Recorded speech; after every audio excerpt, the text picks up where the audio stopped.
Hello everyone, welcome back to our channel study यार।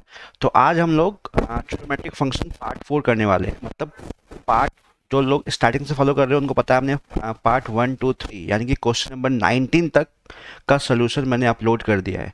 ये trigonometric function part 4 है। R D Sharma MCQs exercise, ठीक है। तो अगर आर डी शर्मा बुक को फॉलो करते हो आप, तो ये चैप्टर नंबर आपका 5 है, ठीक है। ट्रिग्नोमेट्रिक फंक्शन चैप्टर नंबर 5 है। ये पार्ट 4 है। ऑलरेडी पार्ट 1 2 3 जिसमें हमने क्वेश्चन नंबर 1 से क्वेश्चन नंबर 19 तक कवर किया है। आज हम करेंगे 20 ऑनवर्ड से क्वेश्चन, ठीक है।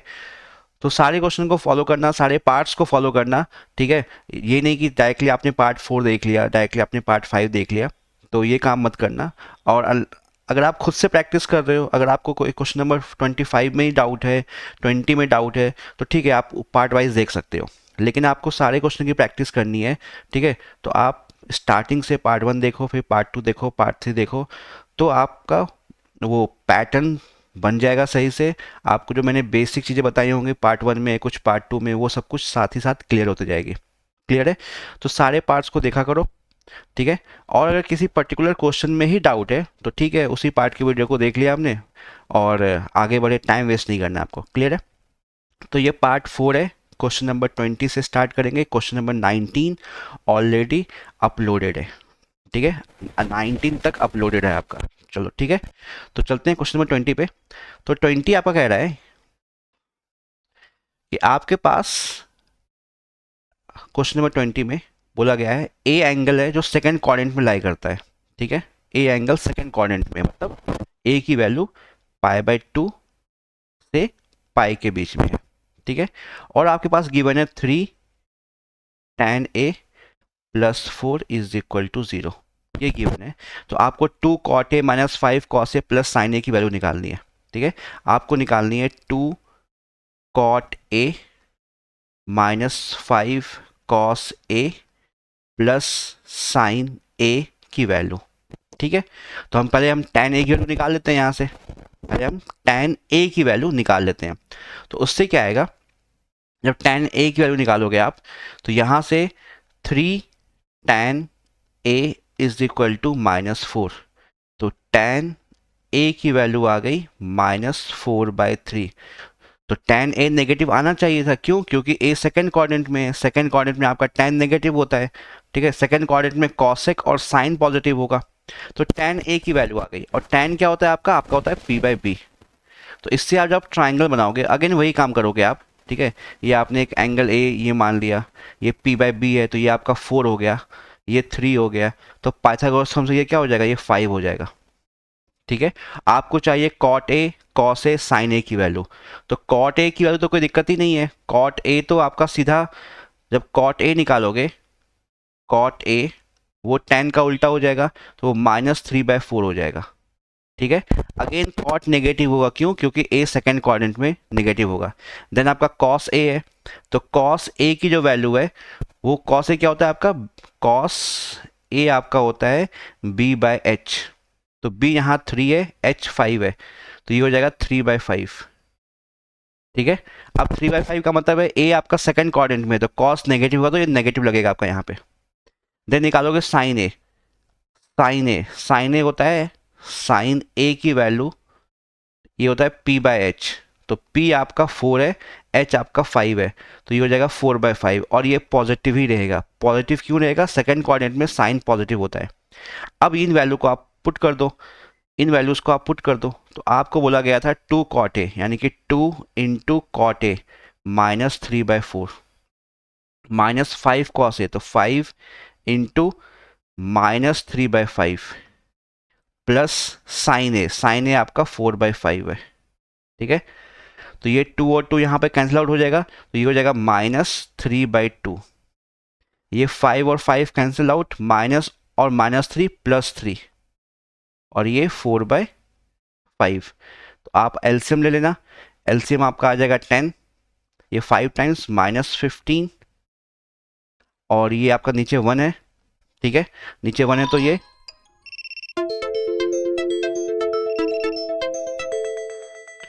नीचे 1 है, एक मिनट, हाँ, नीचे आपका 1 है तो ये हो जाएगा +30 और ये हो जाएगा +8। ठीक है, इसको सिंप्लीफाई कर लेना, मैं यहाँ पे कर दे रहा हूँ आपका। तो ये आपका आ जाएगा -15 + 30, 15 + 8, तो 15 + 8 करोगे तो आपका आ जाएगा 23। तो ये आ जाएगा आपका 23/10, 23/10। ये खुद से सॉल्व कर लेना, ऑप्शन बी आपका सही आ जाएगा यहाँ पे। क्लियर है? तो अगेन tan आपने नेगेटिव लिया है, ये तो क्वेश्चन के अकॉर्डिंग ही आ गया, लेकिन tan a नेगेटिव आना चाहिए था क्योंकि सेकंड क्वाड्रेंट में है। ठीक है, cot a नेगेटिव है क्योंकि सेकंड क्वाड्रेंट में है, cos a नेगेटिव है क्योंकि सेकंड क्वाड्रेंट है, और sin a पॉजिटिव है क्योंकि sin सेकंड क्वाड्रेंट में पॉजिटिव होता है। तो ठीक है, तो कब पॉजिटिव होगा कब नेगेटिव होगा ये ध्यान रखना है, अकॉर्डिंग टू एंगल कौन से क्वाड्रेंट में लाई कर रहा है। इस क्वेश्चन में इतना ही था, बाकी ये तो tan a निकालना, sin a निकालना, cos a निकालना आपने क्लास 10th में भी किया था, लेकिन क्लास 10th में आपसे फर्स्ट क्वाड्रेंट के लिए पढ़ते हो 0 से 90 के लिए। अब जब आप 11th में आते हो तो किसी भी क्वाड्रेंट में एंगल लाई कर सकता है, उसके अकॉर्डिंग उसका साइन पॉजिटिव या नेगेटिव आप डालोगे। ठीक है, बाकी फॉर्मूला वही लगेगा, P/H, H/B, B/H, वो उसमें कुछ भी चेंज नहीं है, बस उसके आगे पॉजिटिव लगेगा या नेगेटिव, डिपेंड करेगा कि वो कौन से क्वाड्रेंट में लाई कर रहा है। क्लियर है? चलते हैं 22 पे। तो क्वेश्चन नंबर 22 में देखो, 22 का कॉन्सेप्ट हमने पहले भी यूज़ किया है, अगर आपने फर्स्ट सेकंड थर्ड पार्ट नहीं देखा तो प्लीज़ देखो। ठीक है, क्योंकि मैं बार बार कॉन्सेप्ट रिपीट नहीं करूंगा, ऑलरेडी यूज़ कर चुके हैं हम इस चीज़ को, मैं समझा चुका हूं आपको। तो आपके पास cosec x plus cot x given है 11/2, आपसे 10 पूछा है, तो अगर 10 पूछा है तो 10 निकालने के लिए आप cot निकाल लो। अगर cot की वैल्यू आ गई आपके पास, cot का उल्टा कर देना, इन्वर्स ले लेना, तो 10 आ जाएगा, क्योंकि पता है हमें cot x जो होगा वो 1/10x के इक्वल होगा। ठीक है, तो अगर cot x आ गया तो आप 10 भी निकाल सकते हो।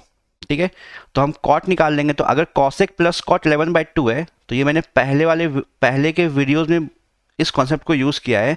cosec माइनस cot क्या हो जाएगा, वो इसका उल्टा हो जाएगा, 2/11 हो जाएगा। अगर cosec प्लस cot 11/2 है तो cosec माइनस cot 2/11 हो जाएगा, रेसिप्रोकल हो जाता है उसका। यही काम sec और tan के साथ भी होता है। ठीक है, मैं इसको बार बार रिपीट नहीं कर रहा हूँ, ऑलरेडी हमने फर्स्ट सेकंड पार्ट में यूज़ किया है इस कॉन्सेप्ट को, तो फर्स्ट सेकंड पार्ट को देखना समझ में आएगा। तो इस हमें cot निकालना है, क्योंकि 10 की वैल्यू चाहिए ना, आपको 10 की वैल्यू चाहिए, तो अगर cot मिल गया तो वहाँ से आप 10 निकाल सकते हो। तो cot निकालने के लिए यहाँ पे आप cosec को एलिमिनेट करो, तो यहाँ पे दोनों को सब्ट्रैक्ट कर दो।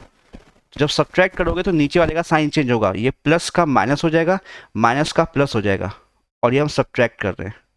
तो cosec माइनस cosec ये कैंसिल आउट हो जाएगा, तो cot प्लस cot ये बन जाएगा 2 cot x, और ये आपका 11/2 माइनस 2/11 ये आ गया। ठीक है, यहाँ हम एलसीएम लेंगे, एलसीएम आपका 22 आ जाएगा, तो 11 टाइम्स ये हो जाएगा 121, -2 टाइम -4, तो ये आपका आ जाएगा 117/22। ये 2 cot x की वैल्यू आई है, 2 cot x की। ठीक है,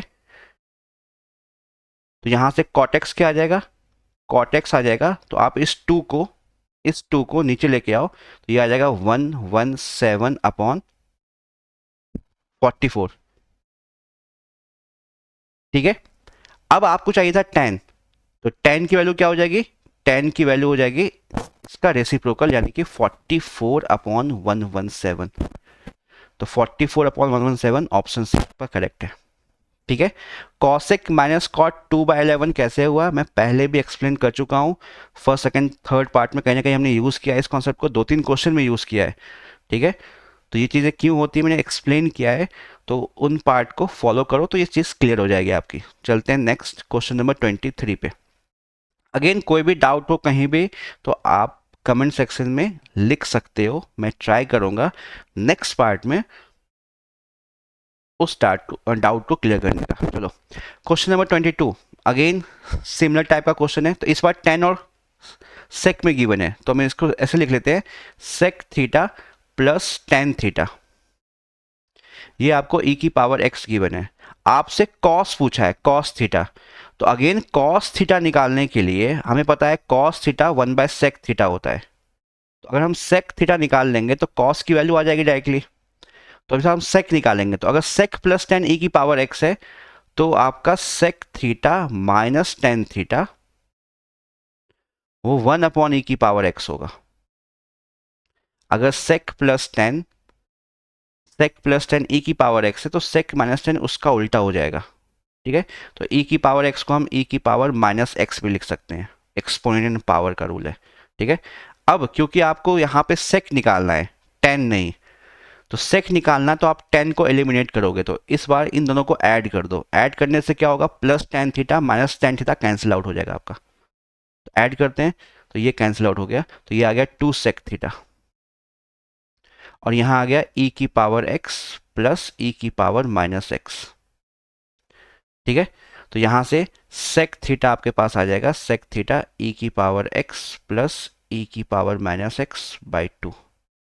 लेकिन आपको तो cos निकालना है, तो cos θ क्या हो जाएगा, इसका रेसिप्रोकल यानी कि 2/e⁻x प्लस e⁻−x।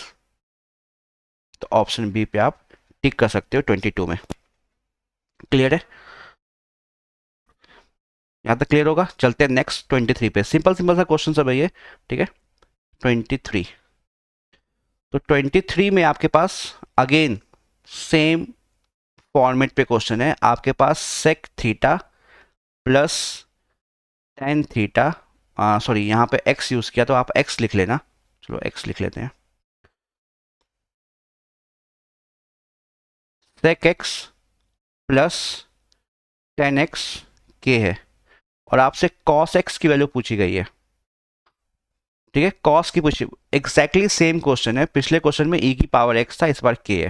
तो ठीक है, तो आपके पास यहाँ पे sec x minus tan x, ये क्या हो जाएगा, ये 1/k हो जाएगा।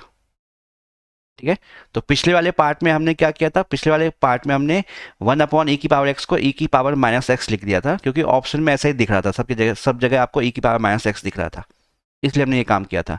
लेकिन इस बार ये काम मत करना, इस बार क्योंकि हमें कहीं पे k की पावर -1 दिख नहीं रहा है, तो आप 1/k लेके ही सॉल्व करो। बाकी उससे कोई आंसर पे फर्क नहीं पड़ेगा, लेकिन हम ऑप्शन मैच करना है हमें, इसलिए बता रहा हूँ मैं। ठीक है, तो अगेन हम यहाँ पे कॉस पूछा गया आपसे, कॉस की वैल्यू क्या होगी, तो कॉस पूछा गया तो हम सेक निकाल लेते हैं पहले। तो सेक निकालने के लिए दोनों को आप ऐड कर दो। जब हम ऐड करेंगे तो tan कैंसिल आउट हो जाएगा आपका, ये आ जाएगा 2sec x, और ये हो जाएगा k प्लस 1/k। तो एलसीएम ले लो यहाँ पे, ये k, तो ये हो जाएगा k² प्लस 1। तो sec x की वैल्यू कितनी आ जाएगी, sec x की वैल्यू आ जाएगी k² plus 1/2k। sec x की वैल्यू आ गई k² प्लस 1/2k। आपको तो cos निकालना है, तो cos इसका रेसिप्रोकल हो जाएगा, तो cos x हो जाएगा जस्ट इसका उल्टा, तो ये हो जाएगा 2k upon k² plus 1, option B. Clear है, चलते हैं नेक्स्ट क्वेश्चन पे। नेक्स्ट है आपका cos square x plus sec square x, ठीक है, की वैल्यू पूछी गई है, क्या होगा। ठीक है, चार ऑप्शन है। देखो पहली चीज तो मैं एक चीज देखो यहाँ पर 24 में जो cos x की वैल्यू होती है ना, cos x, वो आपका -1 से 1 के बीच में लाई करता है। तो cos स्क्वायर एक्स कहाँ लाई करेगा, तो cos स्क्वायर एक्स जब देखोगे तो वो 0 से 1 के बीच में लाई करेगा। ठीक है, cos स्क्वायर एक्स नेगेटिव नहीं होगा, आप तो वो पॉजिटिव हो जाएगा 0 से 1 के बीच में। ठीक है, अब जब आप sec पे देखोगे तो sec x की वैल्यू, ठीक है, अगर आप sec x पे देखोगे तो sec x की जो वैल्यू होती है, ठीक है, वो बिलोंग करती है -∞ से -1 और यूनियन 1 से इन्फिनिटी।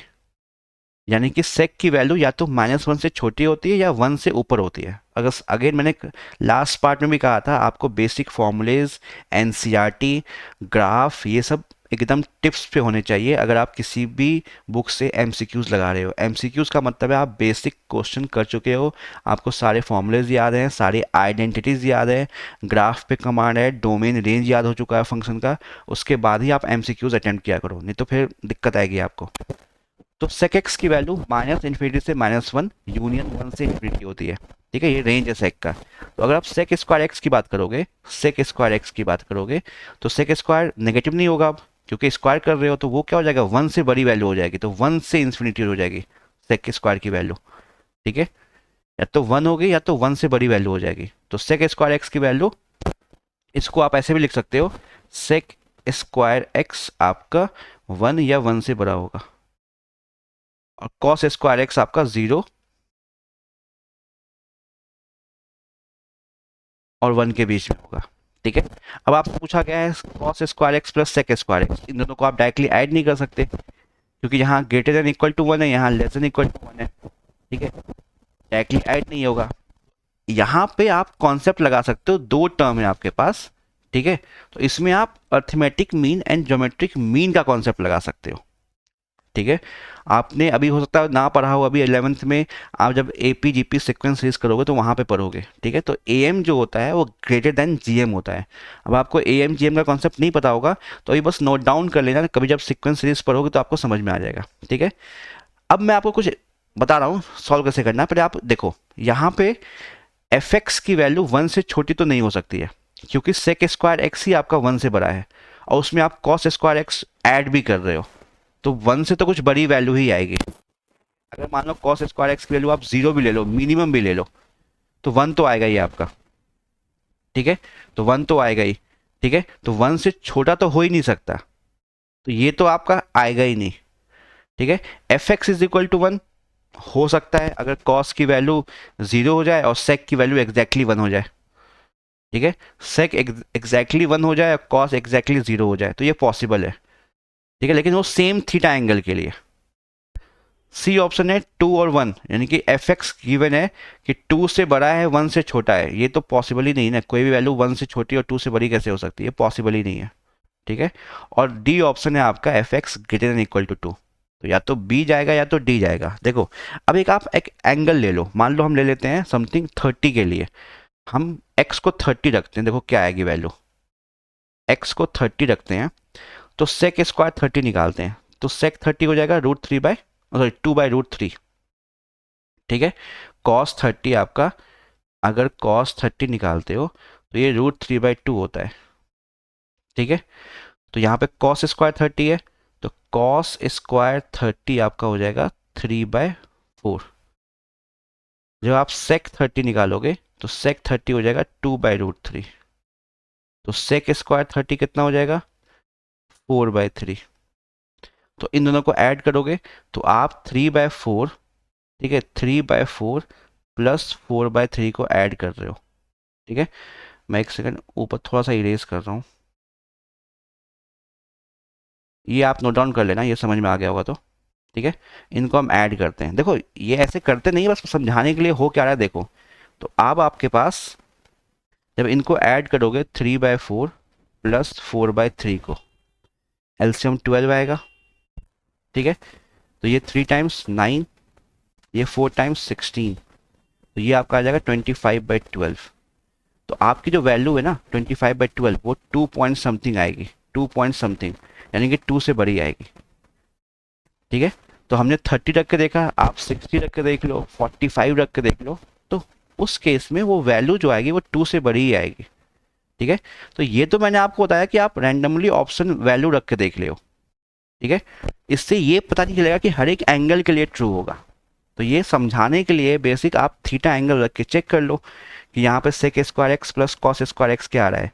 अगर 30 के लिए वो हमेशा 2 से बड़ी वैल्यू आ रही है, तो जरूरी नहीं कि वो 60 के लिए भी आएगी और 90 के लिए भी आएगी। ठीक है, तो आपको हर एक वैल्यू पे चेक करना पड़ेगा, तो इतना टाइम नहीं होगा। लेकिन एक हाँ, अगर मुझे नहीं आता है क्वेश्चन, एक अंदाज़ा लेना है, एक गेस मारना है, तो हम यहाँ पे 30 रख के 60 रख के 120 डिग्री 90 जिसकी वैल्यूज़ हम निकाल सकते हैं, हम पुट चेक कर लेंगे। और देखा ये 2 पॉइंट समथिंग आ रहा है, तो हमें दिख गया कि 2 से तो बड़ी वैल्यू आएगी।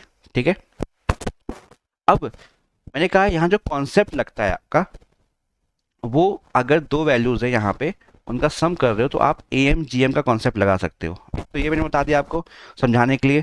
एंगल इसको 30 रख के चेक कर लो या 60 रख के चेक कर लो, आपको आइडिया लग जाएगा कि वैल्यू कहाँ लाई कर रही है, 2 से बड़ी है 2 से छोटी है। ठीक है, दूसरा जो होता है मैंने कहा था AM GM का कॉन्सेप्ट लगा, तो दो टर्म है आपके पास।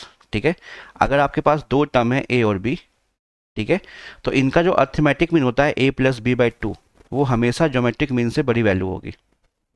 ठीक है, वो ज्योमेट्रिक मीन से आपकी बड़ी वैल्यू होगी, यानी कि AB से बड़ी वैल्यू होगी, या इक्वल हो सकता है अगर सेम नंबर मान लो किसी केस में। ठीक है। तो ये आपका a plus B by two arithmetic mean है, जिसको आप एवरेज बोलते हो, और रूट ए भी आपका ज्योमेट्रिक मीन है। इसी कॉन्सेप्ट को हम यहाँ पे लगा रहे हैं। तो यहाँ पे आपके पास दो टर्म है, a आपका कॉस स्क्वायर एक्स है और b आपका सेक स्क्वायर एक्स है। तो आपका cos square x plus sec square X by two arithmetic mean जो है एक greater than equal to geometric mean हो जाएगा, यानी कि cos square X into sec square X. अब ये cos square x plus sec square X की तो वैल्यू चाहिए आपको, अपॉन में 2 है, greater than equal to cos into sec 1 होता है आपका, cos square X into sec square x. तो सेक स्क्वायर एक्स को आप 1 अपॉन कॉस स्क्वायर एक्स लिख सकते हो, तो ये कैंसिल आउट हो जाएगा, तो ये 1 आ जाएगा। तो ये रूट 1 1 हो गया, तो 2 को यहाँ आप भेज सकते हो, 2 आपका पॉजिटिव क्वांटिटी है, तो क्रॉस मल्टीप्लाई कर सकते हो, साइन चेंज नहीं होगा। तो यहाँ से क्या आ जाएगा, cos square x plus sec square X greater than equal to 2 आ जाएगा। 2 को हमने यहाँ क्रॉस मल्टीप्लाई किया, यहाँ क्या आ गई value, cos square x plus sec square X की 2 से बड़ी वैल्यू आ गई, तो ऑप्शन डी। ठीक है, अगर समझ में नहीं आया तो आपने थीटा एंगल रख के चेक कर लिया, लेकिन थीटा एंगल चेक करके रखना, वो मेथड करेक्ट नहीं है, कोई ज़रूरी नहीं कि हर केस में, लेकिन हाँ अगर मुझे तुक्का लगाना है, गेस मारना है, तो वो एक अप्रोच हो सकता है एमसीक्यूज टाइप क्वेश्चन करने का। ठीक है, वो एक अप्रोच हो सकता है। बाकी सब्जेक्टिव वे में करना है, 3 मार्क्स 2 मार्क्स का क्वेश्चन, तो आपको ऐसे ही दिखाना पड़ेगा। ठीक है, चलो नेक्स्ट चलते हैं 25 हमारा लास्ट क्वेश्चन होगा आज इस पार्ट का। फिर लास्ट पार्ट 5th पार्ट में हम इस चैप्टर को ख़त्म कर लेंगे। ठीक है, अगेन मैं 4-5 क्वेश्चन इसलिए कर रहा हूँ कि आप जब देखो तो वीडियो आपको 30-35 मिनट से, ठीक है, मैं ट्राई करता हूँ 30 मिनट्स के अंदर वीडियो बनाने का, लेकिन कभी कभी क्वेश्चन लेंदी होता है, कहीं कहीं कॉन्सेप्ट समझाना भी पड़ता है, जैसे लास्ट क्वेश्चन में आपको समझाना पड़ा AMGM का कॉन्सेप्ट थोड़ा सा। ठीक है, तो उस केस में टाइम लग जाता है। तो अगर आपको लगता है कि बहुत स्लो चल रहा है तो आप 1.2 1.25 1.5x पे वीडियो देख लो आप। ठीक है, अगर कॉन्सेप्ट पता है तो आप वीडियो को आगे बढ़ा के देख लो नेक्स्ट क्वेश्चन, टाइम वेस्ट नहीं करना है आपको अपना। चलो, तो 25 में आपसे पूछा गया कौन सा इनकरेक्ट है। तो पहला है साइन एक्स की वैल्यू -1/5। तो साइन एक्स का जो रेंज होता है वो -1 से 1 के बीच में होता है, तो ये -1 से 1 के बीच में वैल्यूज़ है, आप चेक कर लो। ठीक है, -0.2 लिखा हुआ है, तो ये सही है। कॉस एक्स की वैल्यू इक्वल टू 1, तो कॉस एक्स की वैल्यू भी -1 से 1 के बीच में होती है, 1 हो सकती है 0 डिग्री पे, तो ये भी सही है आपका, ये भी सही है, ये भी सही है। नेक्स्ट है आपका सेक एक्स 1/2। तो अभी मैंने कहा था सेक एक्स की वैल्यू -1 से छोटी या 1 से बड़ी होती है, यानी कि सेक एक्स की वैल्यू, जो सेक एक्स होता है आपका, ठीक है, वो बिलोंग करता है -∞ से -1 यूनियन 1 से इन्फिनिटी। तो सेक एक्स जो है ना आपका, ये मान लो अगर ये आपका कैसे समझाऊं, ये देखो, ये अगर आपका, एक मिनट, ग्राफ अगेन याद कर लेना, अगर ये आपका -1 है और ये 1 है, तो सेक की वैल्यू इसके ऊपर जाती है या इसके नीचे रहती है। -1 और 1 के बीच में 0 आता है, यानी कि -1 से 1 सेक की वैल्यू लाई नहीं कर सकता। -1 हो सकता है, -1 हो सकता है और 1 भी हो सकता है, लेकिन -1 और 1 के बीच की वैल्यू है वो सेक कभी नहीं देगा। तो -1 और 1 के बीच में 1/2 आता है, तो सेक की वैल्यू 1/2 पॉसिबल ही नहीं है। तो ऑप्शन डी आपका इनकरेक्ट हो जाएगा। तो ऑप्शन डी पे आप, सॉरी सी पे आप टिक करोगे, ऑप्शन सी आपका इनकरेक्ट है।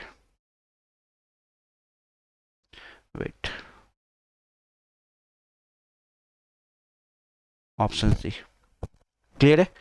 चलो, तो आज इस पार्ट को यहीं पे ख़त्म करते हैं, नेक्स्ट पार्ट में फिर से मिलेंगे हम, जहाँ पे क्वेश्चन नंबर 26 से हम आगे बढ़ेंगे। ठीक है, अगेन बहुत सारे, मैं बार बार हर वीडियो में ये बार बार आपको बता रहा हूँ कि बहुत सारे बच्चों का कंप्लेन ये होता है कि क्वेश्चन उनका मैच नहीं करता है। वो इसलिए हो सकता है कि आपकी बुक की एडिशन और मेरी बुक की एडिशन थोड़ी सी अलग हो। तो उससे कोई फ़र्क नहीं पड़ रहा।